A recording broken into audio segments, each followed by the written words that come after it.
Good morning, everybody. Welcome to Tuesday's morning prayer, reading and thoughts. And today I've gone back to Exodus, having left it just a little bit before Easter. And today our reading comes from Exodus chapter 15, verses 22 to chapter 16, verse 10. And we find the Israelites now out of Egypt and beginning to start their what was to be very long journey towards the promised land.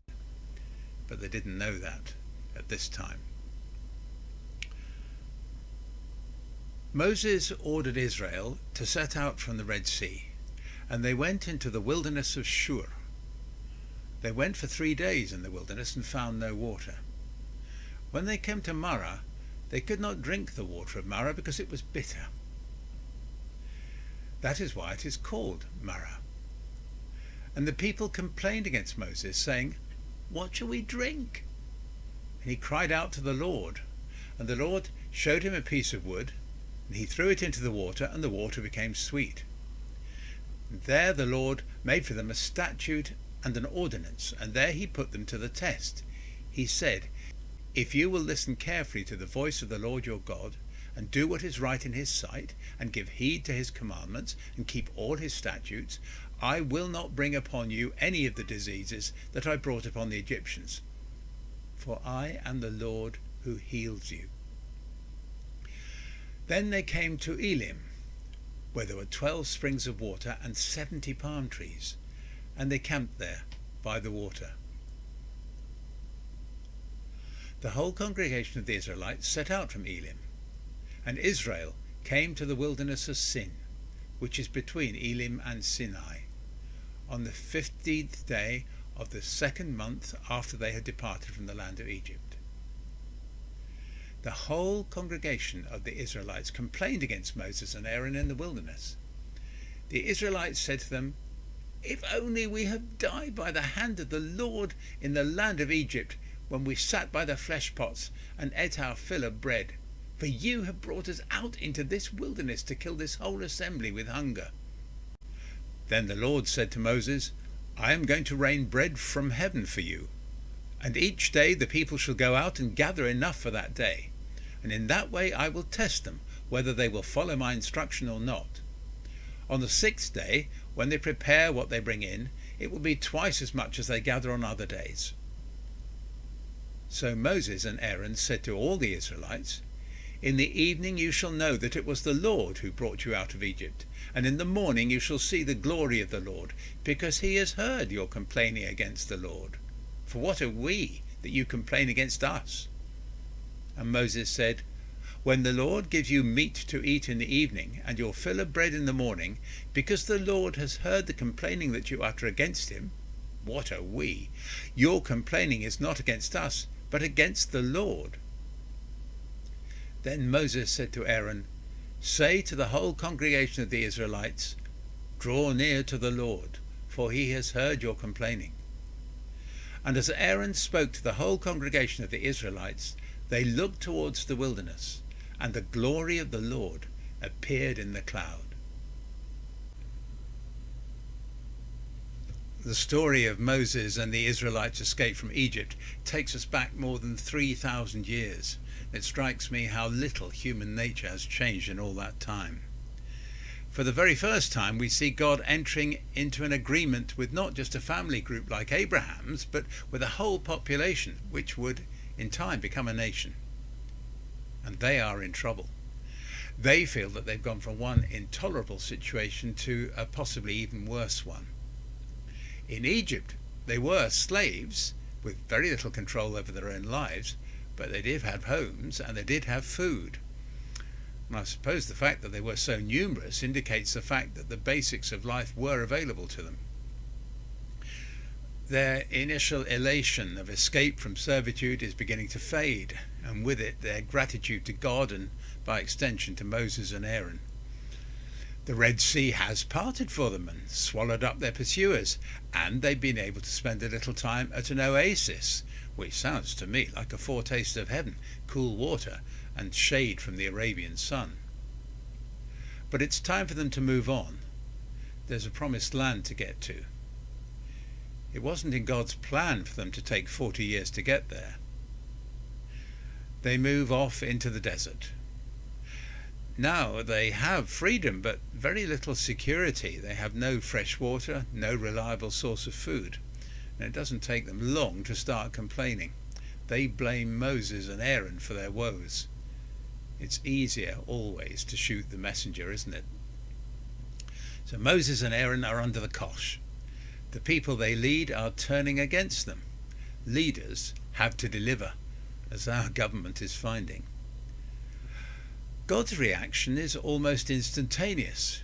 Through Moses, he has already turned bitter water sweet, and now he provides daily food, manna, just the right amount to be gathered each morning by every family, with a double quantity on Friday mornings so that no gathering need be done on the Sabbath.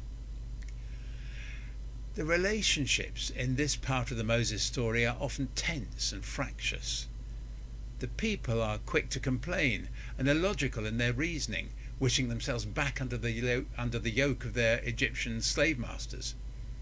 Moses often lacks confidence in himself, and he appeals to God. And God reacts, it seems to me, strategically. The Israelites are doing X, so I will do Y. What he does is to feed the people. Because, as Jesus would say 1400 years later, you can't teach them when they're hungry. God's instant response fascinates me. There's no mention by the writer of Exodus of God's love for the Israelites. It's more of a possessiveness, a desire to protect. I am the Lord who heals you, he tells them. But I suppose healing is a manifestation of love, as we're currently seeing from the moving accounts of doctors and nurses working with acutely ill COVID-19 patients. One doctor brought tears to my eyes last week, talking to relatives of dying patients who could not come to the bedside of their dying relatives to spend their last hours with them. We will love them for you, he said. We will hold their hand. We will be your love. When medicine could do no more, love would provide its own way of healing, a calm as life ebbed away.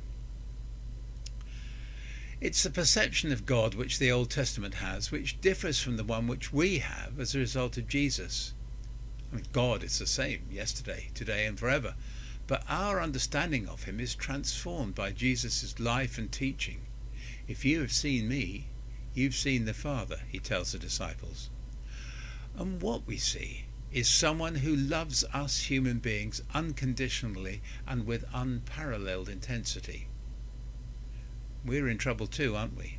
Where can we turn? We turn to our leaders. There's nothing wrong in that. They are elected to solve our problems, and they are paid to solve our problems. But despite the initial sympathy which many of us of any political persuasion may have felt for those who suddenly found themselves trying to manage the unmanageable, the criticisms are beginning to mount, just as in Moses' story. Moses did not have all the answers himself, and he knew he didn't. He turned to God, and God acted. He didn't appear to know that God didn't just want the Israelites for himself as a sort of possession. He actually loved them. How blessed are we to know that our God loves us, knows our fears and anxieties, knows the hardship of separation, understands the disorientation in our daily lives today. If God loved the Israelites and came to their rescue, then in his own way and in his own time he will do the same for us. This is a time of trial, isn't it? But with his help we shall get through it. He will continue to inspire all who are using their skills and knowledge to defeat the virus or to keep our spirits up, to give generously of their time, energy and resources to help those in our communities unable to help themselves. He will move the hearts of peoples to work together for the common good, regardless of any previous hostility between them. He will reveal the solutions to those who seek them. God loves us. He wants us to survive. We are the flower of his creation. Let's keep on praying to him in our vulnerability, in our fear, and yes, even in our doubt. He hasn't abandoned us. We must be patient and sensible, and we must trust in him. All will be well.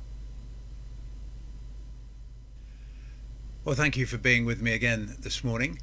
Tomorrow, for the first time, Trish Reed is going to lead us in a service of morning prayer. So that's not morning prayer readings and reflection. It is a proper service of morning prayer, and she's going to do it on Zoom, so it will be live at our normal Wednesday time in the days when we used to meet in church of 9:15. And she'd love you, and all of us in fact, to join her for that service, 9:15. And if you want the links to that, you should find them if you look at your emails. John will be back on Thursday, and I'm back on Friday, and I do wish you a very good week. I hope that you manage to stay well, and may God bless you and your families. Be back with you soon. Bye.